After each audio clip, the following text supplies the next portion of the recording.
Hello and welcome everybody. I'm back with a double chapter review this week of Undead Unluck. Unfortunately, I had to miss last week due to some personal issues, but I'm back, I'm ready, and let's get into these two chapters. They were great ones.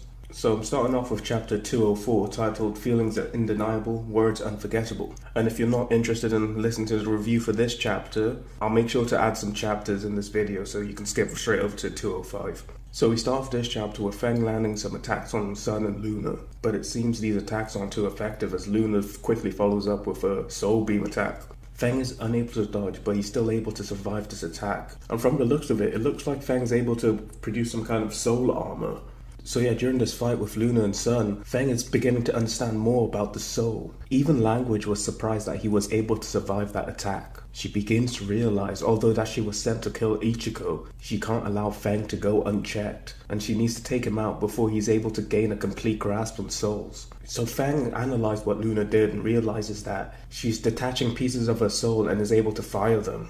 Language does admit that Feng's a pretty quick learner, but he lacks the physical strength to utilize the techniques he's just learned. But Feng himself is raring to go. He even says it's time to try it in live combat. But Language reminds him that the round has ended, and if he wants another go, he needs to say another word. And so she asks, before the pinnacle of the spiritual, that being Luna, and the pinnacle of the physical, being Sun, what words will they choose? Feng says it's obvious and goes with medicine. So his plan is basically to get himself fully healed, so that he can keep on fighting. He says that he can hit a critical blow on them if he's fully healed. And Feng really is a monster. He's going at it with these godly beings. He's just taken a full out attack from one of them, and he still wants to smoke. But Ichico pipes up and says that he can. Ichico says since she is currently experiencing a quasi form of death, she's come to understand souls more than Feng has. And from that, she can tell Luna is on a different level, and she's not a being you can defeat with one human soul alone. And Ichico even thinks that they'll need all of their souls in order to defeat her.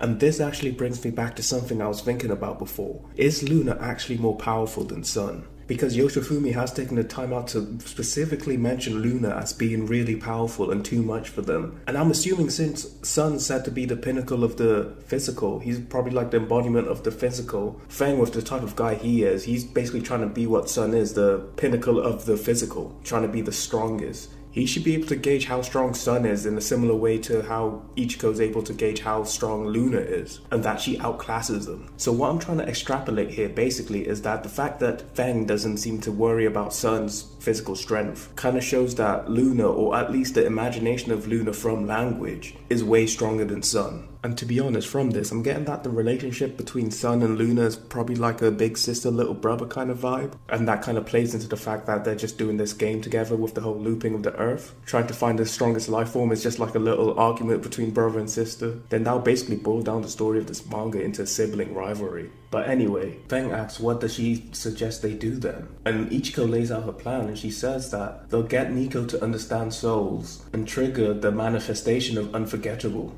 And she says they'll use their lives to do it. So yeah, it looks like Nico is gonna gain Unforgettable again. It's going a different way to what I thought it would. I thought Nico would just not need to have Unforgettable anymore. But it turns out Ichigo seems to think that it's the best way to defeat Language at the moment. And she even summarizes what she thinks it is. Basically the ability not to forget. And she comes to the conclusion that it's the perfect learning ability, and she is right. And she lays down the plan thoroughly. The first word they use will support Feng's attack, and the second word they use will give Nico all the possible knowledge that they can at this moment. Feng is a bit hesitant about this plan though. He says he needs to heal before pulling off that technique, otherwise he'll die. Does Ichigo want him to die? And Nico agrees. He's shouting at Ichigo saying it's better off trusting Feng's fist, rather than risking your life. But Ichigo just says don't worry, and that she's sure he'll be able to use the rules of the game to bring them back to life. And that's basically her plan, for her to die along with Feng this time, I guess, so that Nico can get Unforgettable. And with Unforgettable, he should be able to find a way to resurrect them. And I want to point out real quickly, Nico's talking to Ichigo in her full soul form. And I know back in chapter 202 that she made a noise and he could kind of hear her. I don't know if it was from chapter 202 or right now, since he's feeling a rush of emotions and stuff, he's able to connect with her soul a bit more. But yeah, Nico's been gradually gaining to understand the souls through this fight. And interestingly now, Feng is excited about the prospect of his death and resurrection. He says he can climb to even greater heights by dying, probably because he'll learn more about his soul by doing this. And I mean, bro is really excited about it. Look at this panel right here, man. He is ecstatic. Give me kind of Hisoka vibes right now. Nico is still trying to talk them out of it, but Feng and Ichigo are ready to go, and we have this beautiful moment with Ichigo and Nico. Ichiko's soul form is no longer less like little puffball, it's a full humanoid form of her now, and she's giving Nico some encouragement, but Nico's just asking what proof does she have that this will work. And she says the proof that she has is, she used to only care about science, but Nico's the first person to ever win over her heart. And I think her meaning right here is that Nico's already done something quite impossible to her scientific brain, which is allowing her to care about someone wholeheartedly. And since he was able to do that, she believes in him and she believes he can accomplish anything. So now both Ichigo and Feng head into battle with Sun and Luna. Feng drops the name for his new technique. Kuon Shin Kon Ha translates to Eternal True Soul Wave. So he's basically loading up a Kamehameha. And the word Ichigo uses is Apocalypse. Language follows up with Excalibur and Balmung. I think most people should know of Excalibur, but Balmung, from what I can find, is a very powerful sword from the series Fire Emblem. But yeah, basically she gives Sun and Luna very powerful weapons. And we see the results of the battle. They were able to take quite a decent chunk out of both of them, but as they predicted, they could not match up, and it seems like Feng and Ichigo are gone. Language notes that it seems that Unforgettable has manifested. Then we see a panel of Nico and he's clutching Apocalypse. So this is a huge brain strap by Ichigo. Apocalypse will attempt to memory rush him, and with Unforgettable, he'll basically gain all the past memories from the previous loops. So he'll gain insane amount of information. And I don't think the information attack is limited to just the previous memories of the person he's attacking. So yeah, Nico's about to gain a buttload of information. Now we get to the final page of the chapter, and those eye bags are back. The Nico of old is back. Well, really not the Nico of old. The Nico of old, but improved and better. And this is where 204 ends and 205 begins, with Nico gaining all the knowledge from Apocalypse and withstanding the information attack. Language says she's falling in love with Nico all over again, but Nico tells that heifer that he's already taken. So the game immediately continues. Language chooses the words gay ball and Gungear. I'm pretty sure Gungear is Odin's spear from Norse mythology. And Geibolg is actually a spear from Irish mythology. If you watch Fate Stay Night, there's a character who uses it. And one of its abilities basically is to reverse the relationship between cause and effect, and causes whenever he throws the spear to never miss. Pretty broken ability. So yeah, again, Language just gives Sun and Luna pretty impressive weapons. Nico goes with railgun and nuclear rocket. And honestly, I'm loving Nico's words because he's making me do less research. Every word that Language throws out, I've got to do a bunch of Googling about to see what it actually is. But anyway, they go into clash. And then we head over to some guys in the lab. And it seems like Language's ability to take away language has spread over to there as well. They're just saying moga and gabba gabba, just random gibberish. So we see some things are flying out of the Union headquarters and getting deployed. Then we see a huge blast from the showdown coming out of the hole. And it looks like those things that were being deployed were actually rooms of the lab. So it looks like in case of explosion of something within the headquarters, Nico has created this failsafe to save much of his laboratories. They're kind of like sectioned off into separate rooms, and they have their own like rocket propellers to get them out of there. And it makes sense he does have something like this, because we did see even in the previous loop,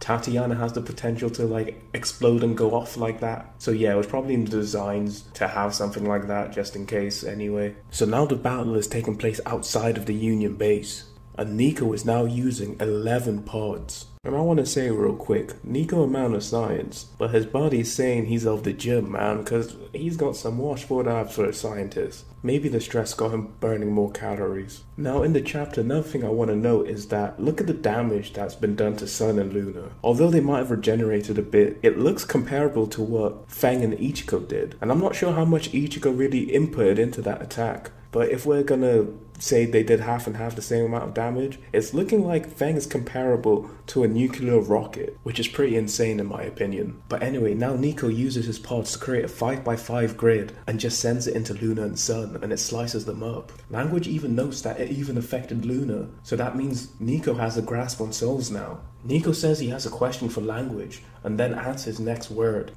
And what this is essentially like a Buddhist 10 Commandments, and there's one called Fumogo, which from the list I'm reading is probably the one not to use false words in speech or encourage others to do so. So yeah, he's enforcing these rules basically as a truth serum for Language. And come on, I was just praising Nico about his words being simple and I don't have to research them, but then he hits me with these precepts and I've got to research that as well. But it's alright, I'm enjoying the ride, I'm having fun. So he asks us straight up, are the souls from the previous loop the same as the present ones? And if he resurrects someone, will they be the exact same entity? And that is a really good question to ask, and I'm really happy that Yoshifumi's clearing this up, because there'll always be this debate if he just left it vague like that, about if they were the real Ichico and Feng when they come back. So I'm enjoying this clarity. I'm enjoying the fact that he does give credence to these details you might not think of, because I didn't even think of this before Nico even asked. Then we head over to Soul, who's watching on his flat screen TV apparently, and this answers my question if they're able to view what's going on from the master room. And I guess he can, and I guess the reason Soul went up and watched with Luna is just to have a little chat with her. I have a feeling though that this is probably something limited to Soul. He's probably the only one that's able to create this flat screen TV to watch on, and if others want to watch, they gotta be on Soul's good side. But anyway, he looks very worried here, and he says the person they should have been wary of is Unforgettable. So now Language just spills all the beans, and we sort of learn how the reincarnation cycle of this loop works. So she says exterminated souls are sent to subspace, a place that isn't of this world, and they usually can't exit this subspace until their soul is ready to be reborn in the next loop. And so if someone was to be resurrected now, that would override the condition and allow them to be revived in the same body, and they will be the same entity. Language says that he wasted a question, but Nico says he didn't waste anything, and that this was kind of a gift to Fuko as well. We see her crying, because with this revelation, it means although they don't have the same memories, it's the same souls, it's the same people that Fuko has been looking after. The same people that she created those bonds with before are the same ones that she's helping now. Nico goes on to say that he caused Fuko a lot of grief in the last loop, and that if he could atone for it by dying, that he would, but he wants to repay her kindness. And he says that although he does have Unforgettable, he's still gonna achieve the most happiness in any loop. Then he uses his next word, which is reincarnation. What other word would there be? So now Feng and Ichico are back. Language goes straight into the next turn and chooses Ikutachi and Chandrasha. And you probably get the drift, 2 powerful swords for Sun and Luna. So now it's up to our boy Feng, and he just uses one of Nico's pods to fly up and send a soul wave punch out. And he's not only able to take on both Sun and Luna, he's even able to break those weapons and completely destroy Luna.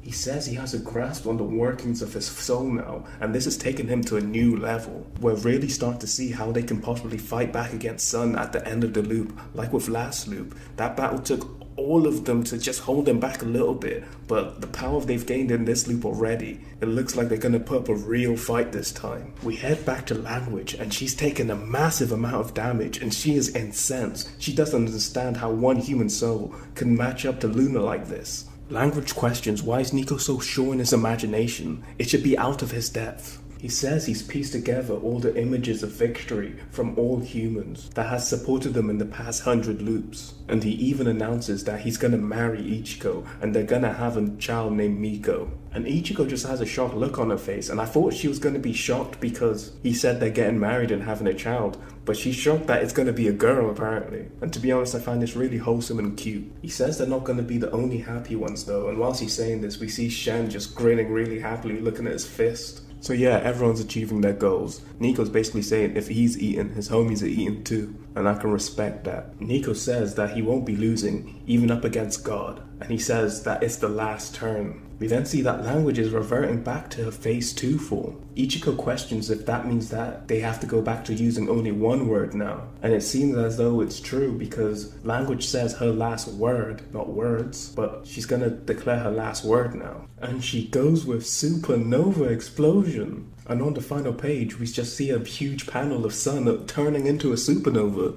Language says this is the strongest word that you scientist folks have cooked up, and she says that with this, they'll be returning to ashes together. But the chapter ends out with them not looking too bothered about it really. While Feng and Nico don't look too bothered, they look pretty infused by it actually. But yeah, Ichiko's terrified, her soul has even come out of her body. And that is where the chapter ends off. Wow, wow, wee wow, those were some good chapters. I just want to take time to appreciate real quick that this is one of the most unique power-ups done in shonen manga, with Nico gaining Unforgettable. Like when you boil it down really, the power-up is this guy gaining knowledge. which is insane. A shonen manga should be about the physical action and power, but Yoshifumi has flipped that. Brains is the power this time. Like, reading this, it felt like when a protagonist gains a new form and then just bulldozing through the enemy after that. With Nico just being able to, like, get all the information he wanted out of language, then pull off the successful resurrection, and even before that, summoning up that railgun and nuclear rocket. He just felt like the main character. He felt like he just got a new form, but he just got a better memory, basically. It's simple, but yet so effective. But yeah, this is the end of the chapter review. Thank you for watching if you got this far, and I'll see you later.